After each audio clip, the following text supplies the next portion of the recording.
मुझे लगता है सांसद नहीं थे और डीएवी स्कूल के डायरेक्टर मैम श्री शिष्य अतिथि डिप्टी कमिश्नर कठुआ श्री राकेश मिन्हास जी, मैं निवेदन करूंगा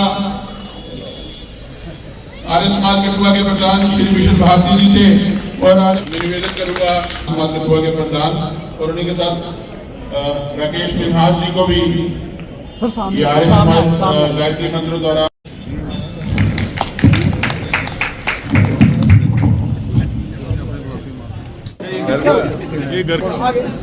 चलो बेटा, अच्छा बात ले लिया पकड़ कर रखो ऐसे।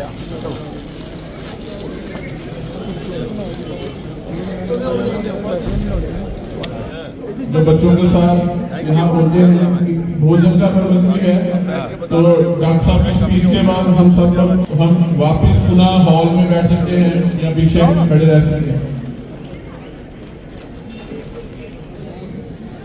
और विशेषकर हमारे लोकप्रिय सांसद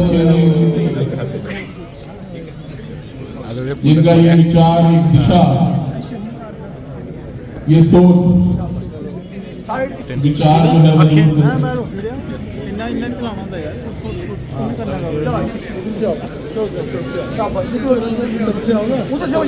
घूम के आ जाओ।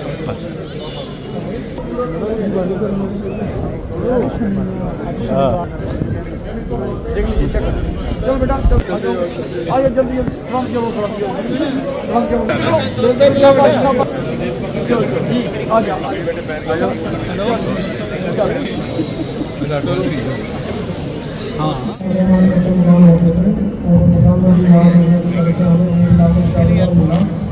बहुत खुश हैं और बहुत बहुत धन्यवाद करते हैं। ऐसा नहीं पड़ेगा। Thank you. हेलो, मेरा नाम पुष्पिंदर सिंह, मैं गाँव मरवाल रहने वाला है। मैं सरकार का बराबर ने बोलता ना सना कि जड़ी स्कीम चलाई है। न्यूज़ टाइम में चेता ना कि उस टाइम में मरिया कॉलेज गया।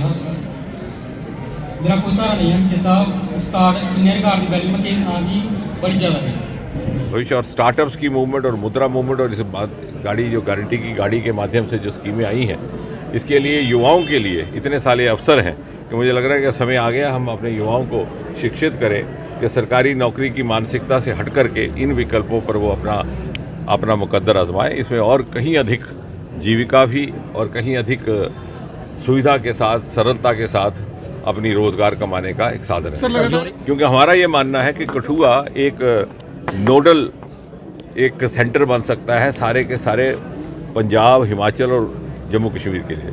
तो मैं ज़ाती तौर पर, व्यक्तिगत तौर पर कठुआ को केवल कठुआ या जम्मू कश्मीर का हिस्सा ना समझ करके मैं ये विजुअलाइज करता हूँ कि आने वाले समय में पूरे क्षेत्र का, जिस प्रकार से जलंधर विकसित हुआ है, लुधियाना विकसित हुआ है, कुछ ही का कारण थे, कुछ एक हमारे साथ तिरस्कार होता रहा, भेदभाव होता रहा, कुछ एक 370 की चलते बहुत सारी ऐसी योजनाएं थी जिनका लाभ नहीं पहुँचता। लेकिन अब चूँकि राह हमवार हो गई है, मुझे लगता है बहुत जल्द कठुआ एक बहुत ही वाइब्रेंट उत्तर भारत का क्षेत्र बनने वाला है। लेकिन जहाँ तक 370 का संबंध है, मैं तो ये कहूँगा कि एक बहुत बड़ा उपकार किया है मोदी जी ने कि संविधान की एक विडंबना, miscarriage of constitution, miscarriage of democracy, जिसमें खुद इसके निर्माता और इसके जो पैरोकार थे, प्रोटैगनिस्ट पंडित नेहरू इत्यादि, लिख करके गए थे कि ये आर्जी है, ये अस्थाई है, टेम्पररी है।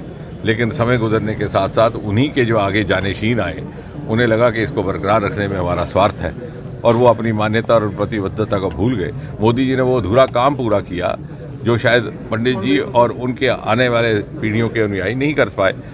और इसमें तो मुझे लगता है कि कोई दो राय नहीं है, तो स्वयं तर्क इतिहास बताता है। लेकिन हम इस चीज़ को भी नज़रअंदाज नहीं कर सकते कि राजौरी में कुछ एक इस तरह से चल रहा है, लेकिन उसका संज्ञान ले रहे हैं जो संबंधित हमारी एजेंसी से संबंधित हमारे मंत्रालय हैं, चाहे वो रक्षा मंत्रालय, चाहे वो गृह मंत्रालय। लेकिन अगर आप कश्मीर घाटी में देखें तो इस साल 2 करोड़ पर्यटक आए हैं, यानी हर कीर्तिमान टूटता गया।